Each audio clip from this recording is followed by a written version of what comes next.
जी नमस्कार। मैं सचिन सारे लोगों का अभिनंदन करता हूं।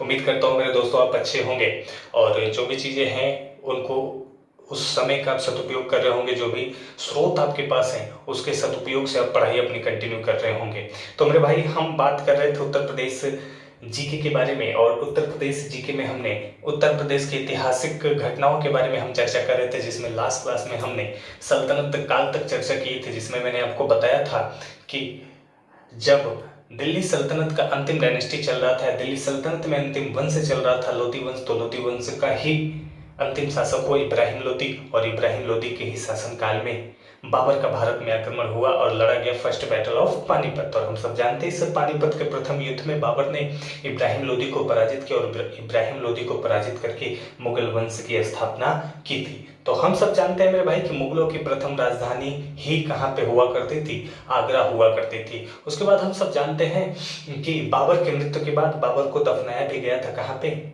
आगरा के आराम बाग में, क्योंकि हम सब जानते हैं कि बाबर के दिले तमन्ना थी कि उसे उसका पसंदीदा जगह हुआ करता था काबुल, तो काबुल में दफनाया जाए। लेकिन जब बाबर की मृत्यु हुई तो उस समय सिचुएशन ऐसी नहीं थी कि उसे काबुल लेके जाया जाए। तो हम सब जानते हैं पहली बार उसे आगरा के आराम बाग में दफनाया गया, उसके बाद उसकी अस्थियों को काबुल ले जाके दफनाया गया लगभग 10 सालों के बाद। इसके बाद हम सब जानते हैं कि मुगल काल में आगरा मुस्लिम शिक्षा के लिए प्रसिद्ध हुआ करता था, जैसे सल्तनत काल में जौनपुर प्रसिद्ध हुआ करता था। तो इन सारी चीजों के बारे में हम चर्चा करेंगे इस लेक्चर में। तो हम बात करेंगे मेरे भाई मुगल काल के बारे में, मुगल डायनेस्टी के बारे में। और इस मुगल डायनेस्टी का समय रहा 1526 से और ये 1707 तक, ठीक है। और इसके बाद हम सब जानते हैं 1707 से 1857 तक रहा, लेकिन वो हम इतिहास में डिस्कस करेंगे और यहाँ पे हम केवल वही घटनाओं को डिस्कस करेंगे जो उत्तर प्रदेश से संबंधित है। तो हम सब जानते हैं इसका संस्थापक माना जाता है, इसका संस्थापक माना जाता है मेरे भाई बाबर को। और याद रखेंगे बाबर का समय रहा 1526 से 1530 तक। इसके अलावा आप याद रखेंगे मेरे भाई कि मुगलों की प्रथम राजधानी ही कहां पे हुआ करती थी, आगरा हुआ करती थी, आगरा हुआ करती थी। इसके अलावा आप याद रखेंगे कि 1530 में बाबर की मृत्यु हुई और जब बाबर की मृत्यु हुई तो बाबर को आगरा के आराम बाग में दफनाया गया, ठीक है।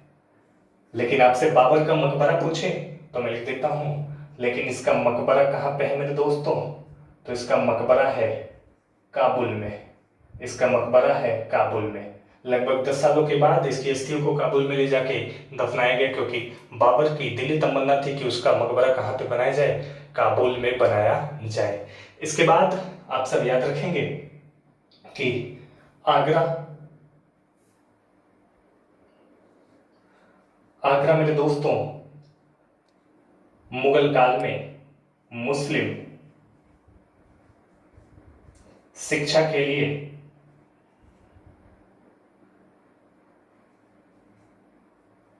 प्रसिद्ध था।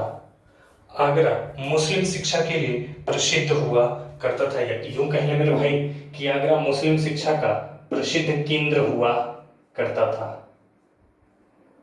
प्रमुख बात कर रहे थे कि आगरा मुस्लिम शिक्षा का प्रमुख केंद्र हुआ करता था मुगल काल में, जैसा कि हमने बात किया था कि सल्तनत काल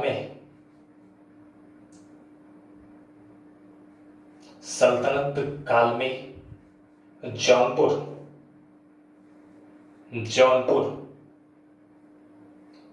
मुस्लिम शिक्षा का प्रमुख केंद्र हुआ करता था। और हम सब जानते हैं मुस्लिम शिक्षा का प्रमुख केंद्र हुआ करता था। और मेरे दोस्तों हम सब जानते हैं कि जौनपुर को जौनक खान के नाम पे बसाया गया था। और हम सब जानते हैं मोहम्मद बिन तुगलक का ही वास्तविक नाम जौना खान हुआ करता था। लेकिन हम सब जानते हैं कि जब फिरोजी शाह तुगलक की मृत्यु हुई तो फिरोजी शाह तुगलक के मरने के बाद तुगलका डायनेस्टी में अस्थिरता आ गई। और उसके बाद हम सब जानते हैं कि इसी के मरने के बाद 1394 में जौनपुर में सरकी वंश की स्थापना की मलिक सरवर ने। और कौन था ये मलिक सरवर? तो हम सब जानते हैं मोहम्मद बिन तुगलक का ही एक गुलाम हुआ करता था। ये एक किन्नर था, एक हिजड़ा था जो मोहम्मद बिन तुगलक का गुलाम हुआ करता था। लेकिन हम सब जानते हैं जब मोहम्मद बिन तुगलक की मृत्यु हुई तो फिरोजी शाह तुगलक शासनकाल में आया। और फिरोजी शाह तुगलक के शासनकाल में ये जौनपुर का इक्तदार हुआ करता था। लेकिन हम सब जानते हैं मेरे भाई कि फिरोजी शाह तुगलक के मरने के बाद अस्थिरता फैली और 1394 में भारत में तैमूर लंग का आक्रमण हुआ। और जब तैमूर लंग का आक्रमण हुआ तो इसी सिचुएशन का फायदा उठा के इसने जौनपुर को तुगलक डायनेस्टी से स्वतंत्र करा लिया और खुद को स्वतंत्र शासक घोषित किया। और याद रखेंगे इसी मलिक सरवर के ही शासन काल में जौनपुर को सिराज ए हिंद कहा जाता था। सिराज ए हिंद। इसी के शासन काल में मेरे दोस्तों जौनपुर को सिराज ए हिंद कहा जाता था, क्योंकि हम सब जानते हैं कि ईरान का सिराज मुस्लिम शिक्षा के लिए प्रसिद्ध था और उसके पूर्व में हम हैं। इसी के कारण जौनपुर को भी पूर्व का सिराज या सिराज ए हिंद कहा जाता था। इसके बाद हम सब जानते हैं मेरे भाई कि बाबर की मृत्यु हुई और बाबर के मरने के बाद 1530 में बाबर की मृत्यु हुई और बाबर के मरने के बाद बाबर के 4 बेटे हुआ करते थे, 4 पुत्र हुआ करते थे। और आप सब जानते हैं मेरे भाई कि बाबर का सबसे बड़ा ही बेटा हुआ करता था हुमायूं, और बाबर हुमायूं से बहुत ज्यादा प्रेम किया करता था। इसके अलावा बाबर के 3 पुत्र हुआ करते थे, हुमायूं, हिंदाल, अस्करी, कामरान। जब बाबर मरा तो बाबर नहीं चाहता था कि उसके सल्तनत को, उसके साम्राज्य को लेके इसके बच्चों में आपसी संघर्ष हो। इसी की वजह से बाबर ने हुमायूं को बुलाया और हुमायूं को बुलाने के बाद हुमायूं से कहा कि मैं चाहता हूं कि मेरे मरने के बाद तुम मेरे सल्तनत का क्या कर दो, बंटवारा कर दो। और हम सब जानते हैं कि भारत से लेकर काबुल, कंदाहार तक फैला था बाबर का विस्तृत साम्राज्य, और हुमायूं ने इसके साम्राज्य का विभाजन कर दिया और अपने भाई अस्करी को इसने उत्तर प्रदेश का संभल, ठीक है, अपने साम्राज्य का विभाजन किया और अपने भाई अस्करी को इसने उत्तर प्रदेश का संभल दिया। उसके बाद हम सब जानते हैं मेरे दोस्तों, उम्मीद करता हूं इतनी बातें आपको समझ में आ रही होंगी, ठीक है मेरे भाई। उसके बाद हम सब जानते हैं मेरे भाई कि इसी आगरा में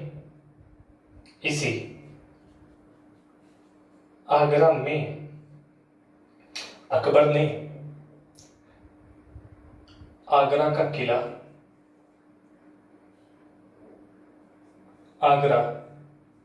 किला का निर्माण किया था। और याद रखेंगे इसी किले में 2 महत्वपूर्ण भवन, दीवाने आम और दीवाने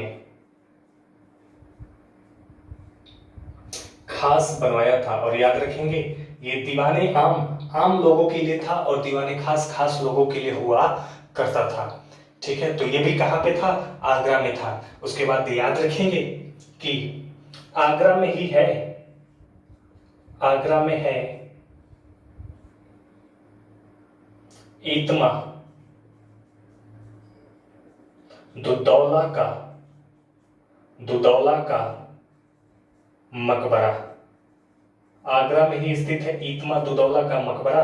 और याद रखेंगे इसका निर्माण किया था जहांगीर की पत्नी नूर जहां ने। और याद रखेंगे ईतमा दुदौला का वास्तविक नाम ग्यास बेग हुआ करता था। और याद रखेंगे मेरे भाई कि ये नूरजहां के पिता हुआ करते थे और इनके मकबरे का निर्माण कराया था नूरजहां ने। और एक और बात याद रख लेंगे मेरे भाई कि मुगल काल में या मुगल वंश में केवल 2 ही ऐसी स्त्री हुई हैं जिन्होंने पुरुषों के मकबरे का निर्माण कराया। एक तो नूरजहां जिसने इत्माद-उद-दौला और जहांगीर के मकबरे का निर्माण कराया था। इसके अलावा याद रखेंगे कि हुमायूं की पत्नी हाजी बेगम जो हुमायूं के मकबरे का निर्माण कराया था, जो दिल्ली के हजरत निजामुद्दीनपुर में स्थित है। और एक और बात याद रखेंगे कि ये इस मकबरे में सबसे पहले पित्रा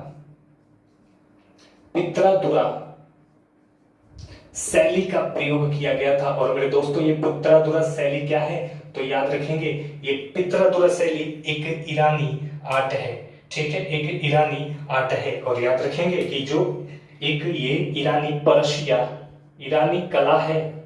और याद रखेंगे कि पित्रादुरा शैली का मतलब क्या होता है, तो पत्थरों को काट के पत्थरों के अंदर स्टोन भरना, कलर भरना और डिजाइन करना ही क्या कहलाता है, पित्रादुरा शैली कहलाता है, जो ईरानी आर्ट है। और इस ईरानी आर्ट का सबसे पहले प्रयोग किया गया इत्माद-उद-दौला के मकबरे में। और इसके बाद आप सब जानते हैं ताजमहल में इस शैली का प्रयोग किया गया है। और इसके अलावा इत्माद-उद-दौला का जो मकबरा है ये श्वेत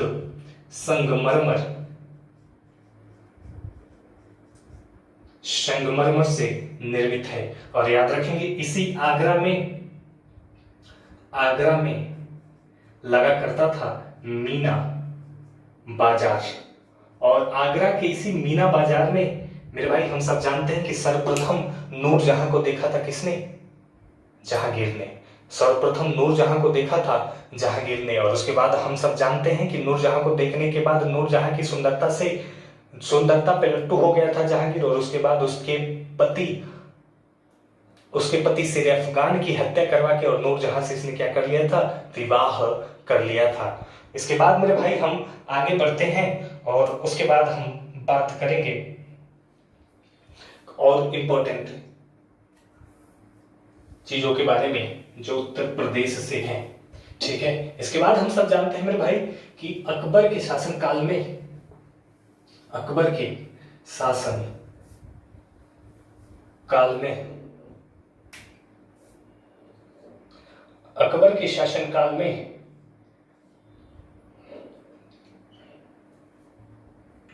हम सब जानते हैं कि अकबर के शासनकाल में अकबर ने 1572 में गुजरात अभियान किया था और गुजरात को जीत के मुगल वंश में मिलाया था। और इस गुजरात अभियान के उपलक्ष्य में हम सब जानते हैं कि गुजरात अभियान के दौरान उसके साथ 2 घटनाएं हुई। एक तो सबसे पहले समुद्र देखा और दूसरा अलग किस्म यानी अलग नस्ल के लोगों से मिला। और वो थे कौन, पुर्तगाली थे। यानी पहली बार अकबर पुर्तगालियों से मिला और समुद्र का दर्शन किया। और इसी उपलक्ष्य में अकबर ने 1573 में निर्माण कराया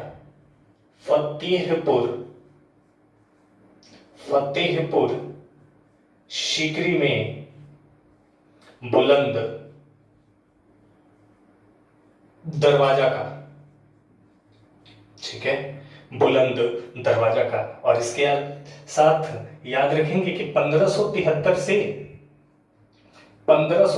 से मेरे भाई 1583 तक मुगलों की राजधानी फतेहपुर सीकरी हुआ करती थी। इसके अलावा याद रखेंगे कि इसी फतेहपुर सीकरी में प्रसिद्ध सूफी संत रहा करते थे जिनका नाम था शेख सलीम चिश्ती। और याद रखेंगे मेरे भाई कि इसी शेख सलीम चिश्ती के ही कॉटेज में, झोपड़ी में अकबर के पुत्र सलीम का जन्म हुआ था। और आप सब जानते हैं कि अकबर शेख सलीम चिश्ती का फॉलोवर हुआ करता था, अनुयायी हुआ करता था। और इन्हीं की कृपा से अकबर के पुत्र सलीम का जन्म हुआ था शेख सलीम चिश्ती के ही झोपड़ी में। और इसी के कारण अकबर ने अपने पुत्र का नाम अपने गुरु के नाम पे ही क्या रखा, सलीम रखा। इसके अलावा आप याद रखेंगे कि फतेहपुर सीकरी में ही है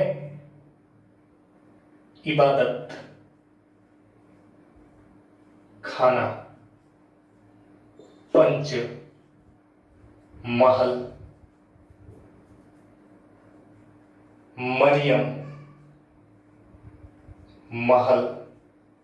ठीक है, इसके अलावा याद रखेंगे शेख सलीम का मकबरा, शेख सलीम का मकबरा। ये सारी की सारी इंपॉर्टेंट इमारतें भी कहां पे हैं, तो मेरे भाई याद रखेंगे फतेहपुर सीकरी में है।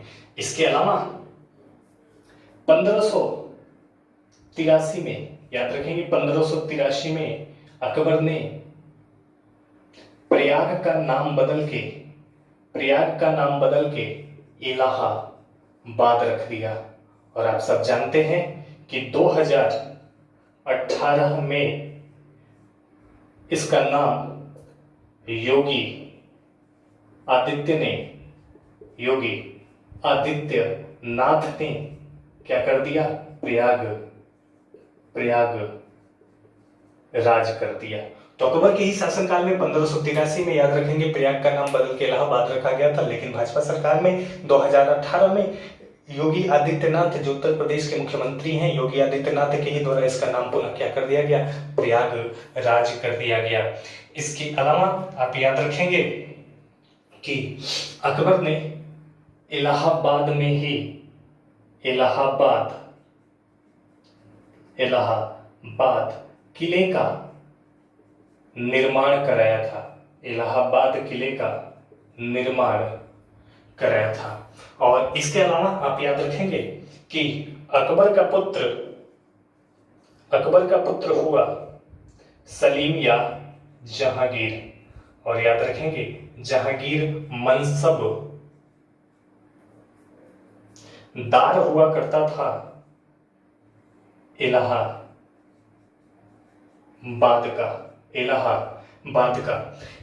का मनसबदार हुआ करता था। 8,000 का मनसब दिया गया था सलीम को, और सलीम इलाहाबाद का ही मनसबदार हुआ करता था। हम सब जानते हैं कि मुगल काल में अकबर ने ही मनसबदारी प्रथा को शुरू किया था। और किसके तर्ज पे, मंगोलों के तर्ज पे। हम सब जानते हैं कि जो मंगोल शासक हुआ करता था, जिसका नाम हुआ करता था, हम सब जानते हैं सबसे पहले भारत में आक्रमण हुआ था मंगोलों का। और आपको याद होगा, मैंने आपको इतिहास में बेशक पढ़ाया है, तो तैमूरचिन का सबसे पहले आक्रमण हुआ था, चंगेज खान का सबसे पहले आक्रमण हुआ था। और चंगेज खान ने ही अपने शासनकाल में मनसबदारी प्रथा की शुरुआत की थी। और मनसबदारी प्रथा क्या होता है, तो इसको हम बेटर इतिहास में डिस्कस करेंगे। और उसी के तर्ज पे अकबर ने भी अपने शासनकाल में मनसबदारी प्रथा की शुरुआत की। और एक सेना की एक टुकड़ी के साथ एक सूबा देना, एक प्रांत देना ही क्या कहलाता था, मनसब कहलाता था। और अकबर के शासनकाल में जहांगीर मनसबदार हुआ करता था, कहाँ का, इलाहाबाद का। और इसके अलावा याद रखेंगे, हम सब जानते हैं मेरे भाई कि जहांगीर को ही मुगल बादशाह अकबर की बिगड़ैल औलाद कहा जाता है। क्योंकि अगर अकबर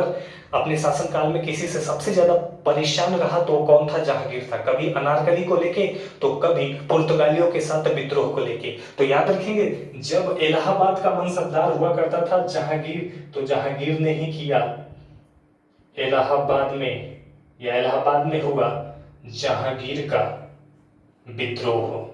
और याद रखेंगे, जहांगीर का विद्रोह हुआ और जहांगीर ने अपने आप को पुर्तगालियों के साथ मिलके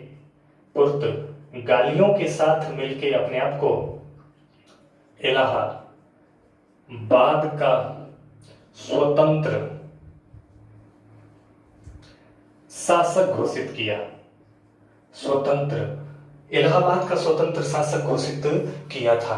ठीक है, किसने, सलीम ने। इसके बाद मेरे भाई आगे हम बढ़ते हैं। और आगे आप याद रखेंगे कि जब अकबर शासन कर रहा था आगरा से, तो एक और बात याद रख लेंगे, आगरा में, तो आगरा में ही अकबर के दरबार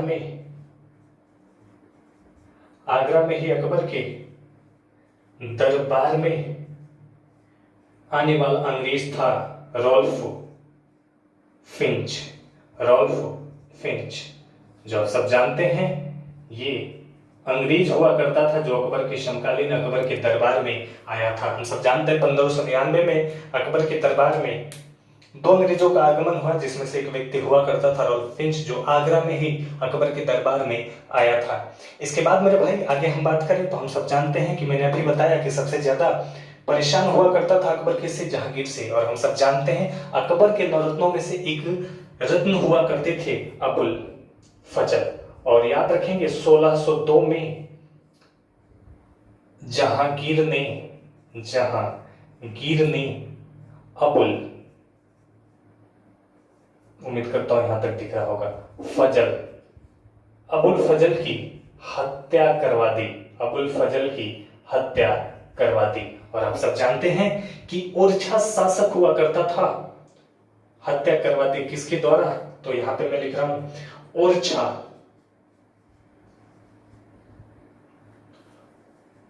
शासक हुआ करता था बीर सिंह बुंदेला, या बुंदेला सरदार हुआ करता था बीर सिंह बुंदेला, और शासक हुआ करता था बीर सिंह बुंदेला।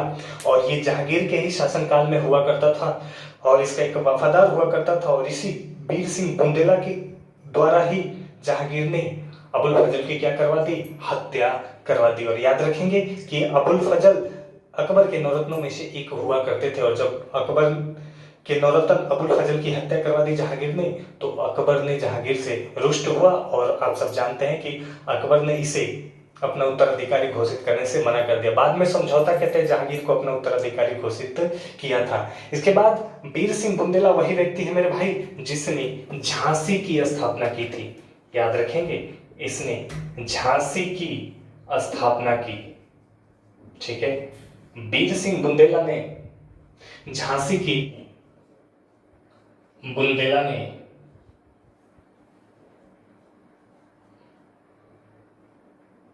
बीर सिंह बुंदेला ने अबुल फजल की हत्या कर दी थी जहांगीर के कहने पे। और याद रखेंगे इसी बीर सिंह बुंदेला ने झांसी की स्थापना की 1613 में। इसके अलावा याद रखेंगे कि 1673 में हुआ झांसी पर मराठाओं का आक्रमण।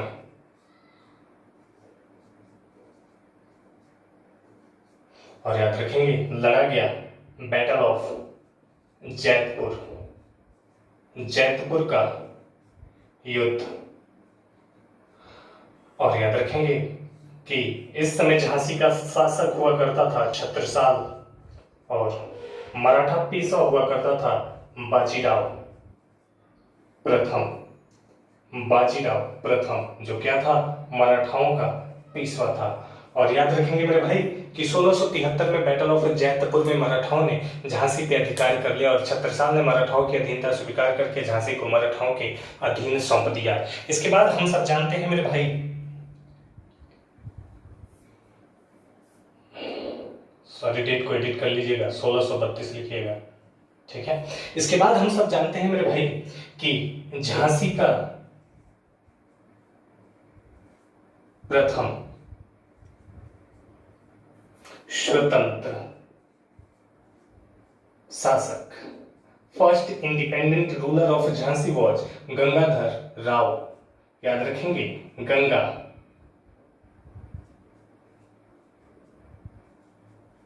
राव हुआ करते थे।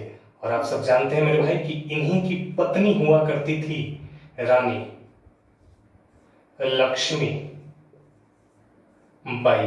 और आप सब जानते हैं कि जब भारत का सबसे अप्रिय वायसराय लॉर्ड डलहौजी भारत में आया तो उसने डॉक्ट्रिन ऑफ लैप्स की नीति अपनाई और जिसके तहत भारत के राज्यों को हड़पना शुरू कर दिया। और इस हड़प की नीति के तहत तो उसने झांसी को भी हड़पा, क्योंकि हम सब जानते हैं कि गंगाधर राव का कोई पुत्र नहीं था। और आप सब जानते हैं कि इसने गोद लेने वाली प्रथा पे क्या कर दिया, प्रतिबंध लगा दिया, यानी दत्तक पुत्रों पे प्रतिबंध लगा दिया था। और दत्तक पुत्रों पे ही प्रतिबंध लगा के उसने झांसी को हड़प लिया था और जिसके कारण महारानी लक्ष्मीबाई का गुस्सा फूटा अंग्रेजों के प्रति। और आप सब जानते हैं मेरे दोस्तों कि 57 की जो क्रांति हुई, 1857 की क्रांति में हम सब जानते हैं कि रानी लक्ष्मीबाई ने झांसी से विद्रोह किया अंग्रेजों के खिलाफ। लेकिन आप सब जानते हैं कि रानी लक्ष्मीबाई झांसी से अंग्रेजों के खिलाफ विद्रोह किया और वीरता पूर्वक लड़ते हुए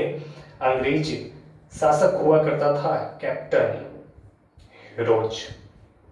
और कैप्टन हिरोज ने झांसी के ही पास रानी को पराजित किया। और आप सब जानते हैं कि इसी कैप्टन हिरोज ने रानी को कहा था कि भारत में एक ही मर्दानी थी या एक ही मर्द औरत थी, वो कौन थी? रानी लक्ष्मीबाई। और आप सब जानते हैं 1857 के इस झांसी के विद्रोह को कैप्टन हिरोज ने नियंत्रित किया और हिरोज ने नियंत्रित करके झांसी को ब्रिटिश अंपायर के अधीन मिला लिया गया था। ठीक है मेरे भाई, तो उम्मीद करता हूं इतनी बातें आपको समझ में आई होंगी। इसके बाद याद रखेंगे कि आगरा के ही सिकंदरा में बनाया गया है अकबर का मकबरा।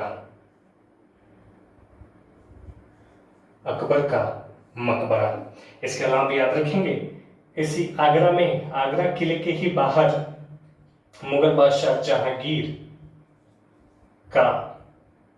जहांगीर का आगरा फोर्ट के बाहर हुआ करता था न्याय की जंजीर।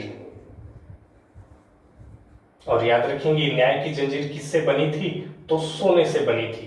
ये सोने से बनी थी क्योंकि जहांगीर प्रसिद्ध था किसके लिए? न्याय के लिए। और आप सब जानते हैं आगरा किले के बाहर इसने न्याय की जंजीर लगा रखा था। इसने ऐसी घोषणा करा रखा था कि अगर किसी भी व्यक्ति को न्याय की जरूरत हो तो वो आएगा और इस जंजीर को खींचेगा और जैसे ही वो घंटा बजेगा तो उसी समय दरबार लगा के उस व्यक्ति के प्रति न्याय किया जाएगा। और इसी के लिए प्रसिद्ध था। और ये न्याय की जंजीर भी कहाँ पे थी? आगरा में थी। और आगरा कहाँ पे? उत्तर प्रदेश में। तो उम्मीद करता हूँ इतनी बातें आपको समझ में आई होंगी।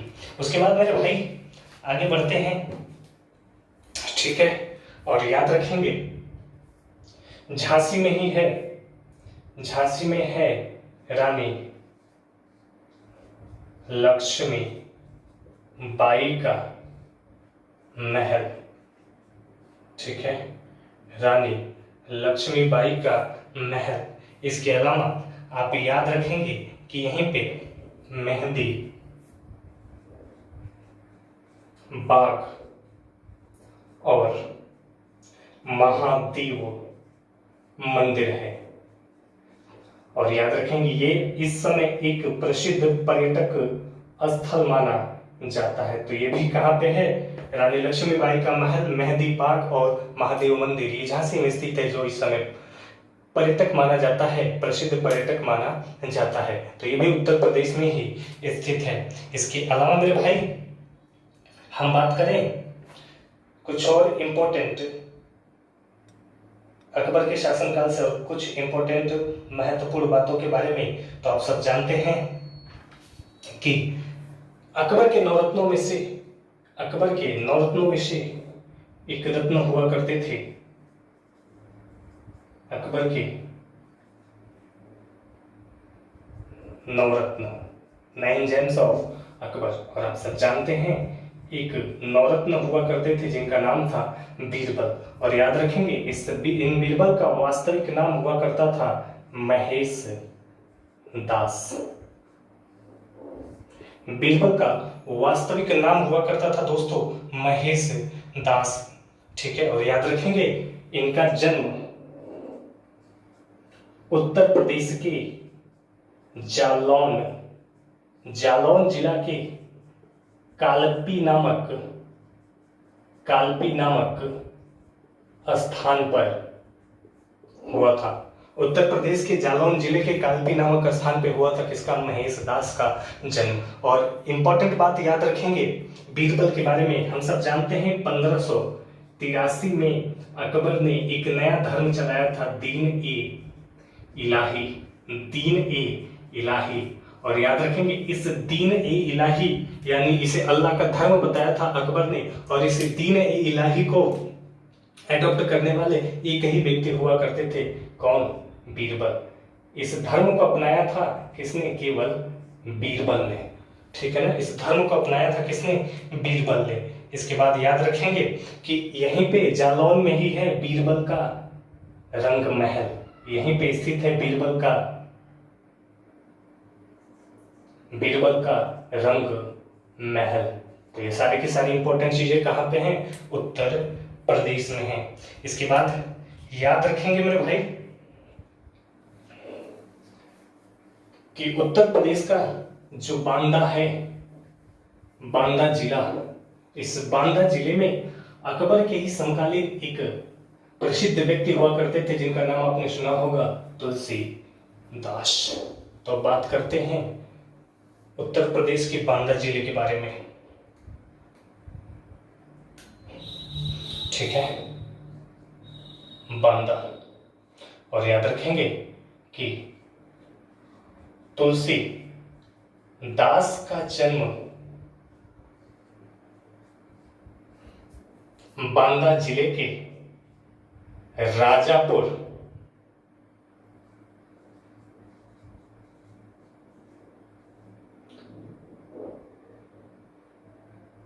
नामक स्थान पे हुआ था, राजापुर नामक स्थान पे हुआ था। और आप सब जानते हैं कि उनके पिता का नाम आत्माराम दुबे और माता का नाम होलसी हुआ करता था। पिता का नाम आत्माराम दुबे और माता होलसी हुआ करता था। और अब सब जानते हैं कि इनकी पत्नी का नाम रत्नावली हुआ करता था। इनकी पत्नी का नाम रत्नावली हुआ करता था। और याद रखेंगे कि इन्होंने ही प्रसिद्ध पुस्तक रामचरितमानस लिखी है। और इसके अलावा याद रखेंगे जो तुलसीदास थे ये टोडर मल के मित्र हुआ करते थे। और आप सब जानते हैं कि अकबर के नवरत्नों में से एक हुआ करते थे टोडर मल, और इसी टोडर मल के मित्र हुआ करते थे तुलसीदास। और ये अकबर के समकालीन थे, अकबर के ये समकालीन थे। इसके अलावा मेरे दोस्तों आप याद रखेंगे कि हम सब जानते हैं कि जैसे ही हुमायूं, अकबर बाबर की मृत्यु होने के बाद हुमायूं शासक बना, तो हुमायूं के ही शासनकाल में सूरी डायनेस्टी चला करती थी। यानी हम सब जानते हैं कि 1540 से लेकर 1555 तक सूरी वंश का शासन रहा भारत में, क्योंकि हुमायूं को पराजित किया शेरशाह सूरी ने, और शेरशाह सूरी ने ही पराजित करके कन्नौज या बिलग्राम के युद्ध में पराजित करके सूरी डायनेस्टी की स्थापना की। और आप याद रखेंगे कि जो सूर्यवंश था या सूरी वंश कह लें, जो सूरी वंश था मेरे भाई, इसका संस्थापक हुआ शेरशाह सूरी।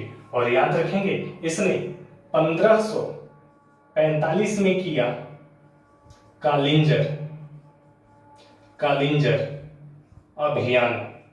और याद रखेंगे मेरे भाई इसी कालिंजर अभियान के दौरान हम सब जानते हैं कालिंजर का किला अभेद किला हुआ करता था। और जब कालिंजर अभियान किया शेरशाह सूरी ने, तो इसी कालिंजर अभियान के दौरान शेरशाह सूरी के पास एक तोप हुआ करती थी, और वो तोप आग का गोला फेंका करती थी। और जब हम सब जानते हैं जिसे उक्का अग्नि अस्त्र कहा गया, जिसे क्या कहा गया? उक्का अग्नि अस्त्र कहा गया। और याद रखेंगे जब शेरशाह सूरी ने इस कालिंजर के किले पे इस उक्का अग्नि अस्त्र का प्रयोग किया, तो ये उक्का अग्नि अस्त्र कालिंजर की दीवारों से टकरा के शेरशाह सूरी की तरफ आया, और आसपास शेरशाह सूरी के आसपास बारूद रखी पड़ी थी। और आप सब जानते हैं उसी बारूद के ढेर पे आके उक्का अग्नि अस्त्र गिर गया, जिसके कारण ब्लास्ट हो गया और शेरशाह सूरी की दुर्भाग्यपूर्ण तरीके से मृत्यु हो गई। और आपसे यूपीपी में क्वेश्चन पूछ चुका है कि शेरशाह सूरी की मृत्यु कहाँ पे हुई थी, तो याद रखेंगे उत्तर प्रदेश के बांदा जिले में। उत्तर प्रदेश के बांदा जिले में। और किसके दौरान?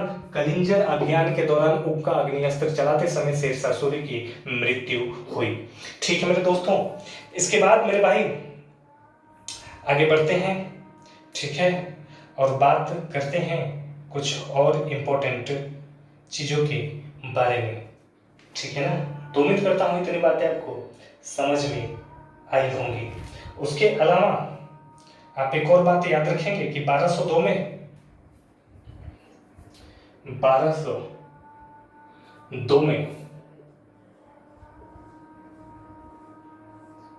ऐबक ने